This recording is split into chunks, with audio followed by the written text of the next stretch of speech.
Bonjour à tous la team dernière minute, j'espère que vous allez bien. Aujourd'hui, on va apprendre à faire une fiche de stock spécifiquement quand on est dans une méthode de calcul de coût complet. Ce sera une fiche de stock de produits finis et la technique qu'on va utiliser, c'est celle du coût unitaire moyen pondéré. Si vous souhaitez voir comment faire une fiche de stock de matières premières, je vous mets la vidéo dans la description.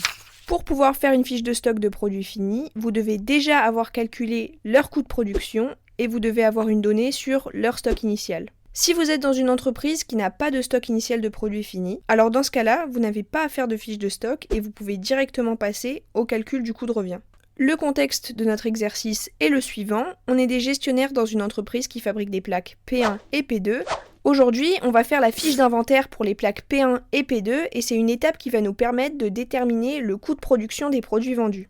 Effectivement, nous, on vient de calculer le coût de production des produits fabriqués ce mois-ci. Mais en fait, dans les produits qu'on va vendre, il y aura une partie qui proviendra du stock initial avec un coût de production unitaire X et une partie qui proviendra de la fabrication du mois avec un coût de production unitaire Y. Et ce qu'on va faire, c'est la moyenne pondérée entre ces deux coûts de production unitaires pour avoir le coût de production unitaire des produits vendus.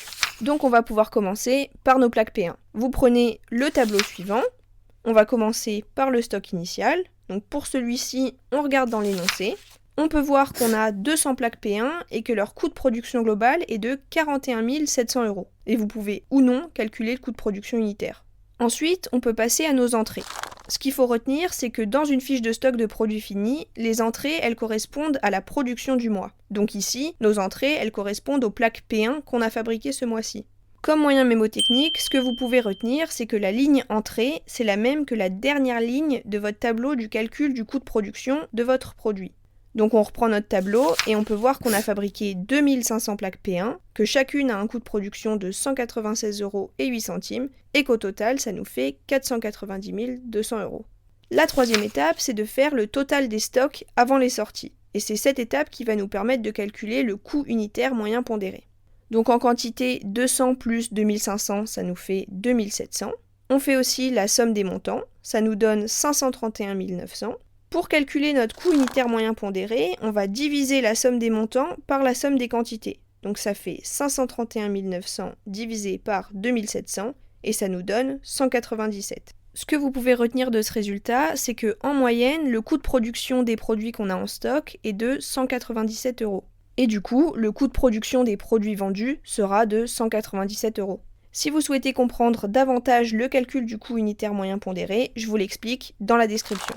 Maintenant qu'on a calculé notre coût unitaire moyen pondéré, on va pouvoir passer à nos sorties. Elles correspondent aux ventes réalisées. Donc ce qu'on va faire, c'est qu'on regarde dans notre énoncé, et là on voit qu'on a vendu 2460 plaques P1.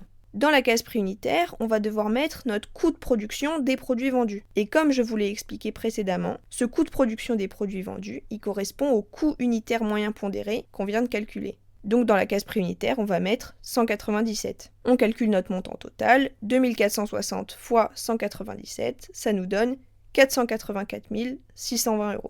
De manière globale, ce que vous pouvez retenir, c'est que dans toute la colonne prix unitaire de la partie droite de votre tableau, vous pouvez mettre le coût unitaire moyen pondéré qu'on a calculé. Maintenant, on va s'occuper de notre stock final. Donc nous, ce qu'on va faire, c'est qu'on va calculer le stock final théorique, puisqu'on n'a pas d'informations sur le stock final réel dans l'énoncé. Si jamais vous avez une donnée sur le stock final dans l'énoncé, je vous explique comment procéder dans la description. Pour calculer le stock final théorique, on va appliquer la formule suivante. Stock initial plus les entrées moins les sorties. Donc nous, ça nous fait 2700 moins 2460 et ça nous donne 240. Le stock final, il est lui aussi évalué au coût unitaire moyen pondéré qu'on a calculé précédemment. Donc on met 197 et on calcule le montant total, ça nous fait 47 280. Maintenant qu'on a fait tout ça, il ne nous reste plus que la ligne du total pour vérifier qu'on a l'égalité entre la partie gauche et la partie droite du tableau. En quantité, 2460 plus 240, ça nous fait bien 2700. On fait aussi la somme des montants, ça nous donne bien 531 900. Et dans la case prix unitaire, c'est forcément le coût unitaire moyen pondéré. On voit qu'on a bien l'égalité entre la partie gauche et la partie droite du tableau. Donc on en a fini avec notre fiche de stock pour les plaques P1. Maintenant, on va pouvoir passer à la fiche de stock des plaques P2. Donc comme c'est le même principe, ce que je vous invite à faire, c'est de mettre sur pause, de la faire de votre côté, et ensuite, on corrige ensemble. On est parti pour la correction de la fiche de stock des plaques P2. On reprend notre tableau, on commence par notre stock initial, donc on regarde dans l'énoncé, et là on voit qu'on a 45 plaques P2 et qu'elles ont un coût de production global de 16 675 €. Pour nos entrées, on l'a vu tout à l'heure, ça correspond à la production du mois, et donc à la dernière ligne de notre tableau de calcul du coût de production. On reprend notre tableau, et on voit qu'on a produit ce mois-ci 500 plaques, et qu'au total, la production nous a coûté 108 675 €. La troisième étape, c'est de faire la somme des quantités et des montants pour pouvoir calculer le coût unitaire moyen pondéré. Donc on a 545 plaques en stock, et le total des montants est de 125 350 €.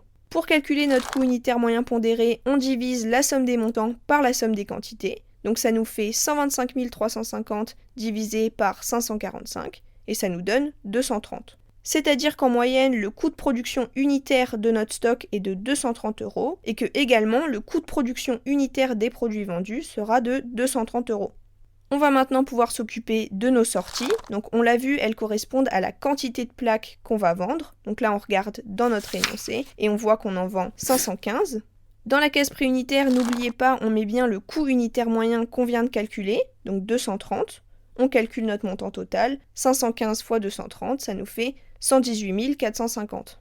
L'avant-dernière étape, ça va être de calculer le stock final théorique. Donc on applique la formule suivante, stock initial plus les entrées moins les sorties. Ça nous fait 545 moins 515, 30. Dans la case prix unitaire, on a vu que c'était le coût unitaire moyen pondéré, donc 230, et au total, ça nous fait 6900. Il ne nous reste plus qu'à faire le total des quantités et des montants pour vérifier qu'on a bien l'égalité avec la partie gauche. Donc en quantité, on a bien 545, et en montant, on a bien 125 350. On a bien l'égalité, et donc on en a fini avec notre exercice. Pour être sûr que vous ayez tout bien compris, je vous récap tout ça. Donc, pour faire une fiche d'inventaire de produits finis quand on est dans une méthode de calcul de coût, la première étape, c'est de trouver le stock initial. Il vous sera donné dans l'énoncé, ainsi que son coût de production unitaire ou global. La deuxième étape, c'est de faire les entrées. Donc la ligne entrée, elle correspond à la production du mois. Ce que vous pouvez retenir, c'est que la ligne entrée est la même que la dernière ligne de votre tableau du calcul du coût de production de votre produit. La troisième étape, c'est de faire votre somme des quantités et la somme des montants pour calculer le coût unitaire moyen pondéré. Pour le calculer, vous appliquez la formule suivante, la somme des montants divisée par la somme des quantités. Le coût unitaire moyen pondéré, il correspond au coût de production unitaire des produits qu'on va vendre. Une fois que vous avez fait ça, vous pouvez passer à vos sorties.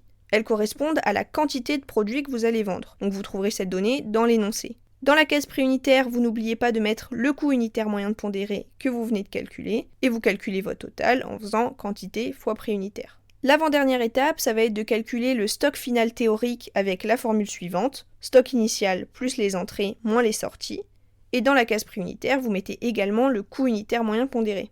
La dernière étape, ça va être de faire le total des quantités et le total des montants de la partie droite de votre tableau. Ça va nous permettre de vérifier l'égalité avec la partie gauche du tableau, et cette ligne, elle doit être la même que celle de l'étape 3. Maintenant, vous savez tout sur comment remplir une fiche de stock des produits finis au coût unitaire moyen pondéré dans une méthode de calcul de coût. N'hésitez pas à commenter, à regarder dans la description parce que je vous mets plein d'infos et notamment une fiche récap, et je vous dis à bientôt dans une prochaine révision de dernière minute.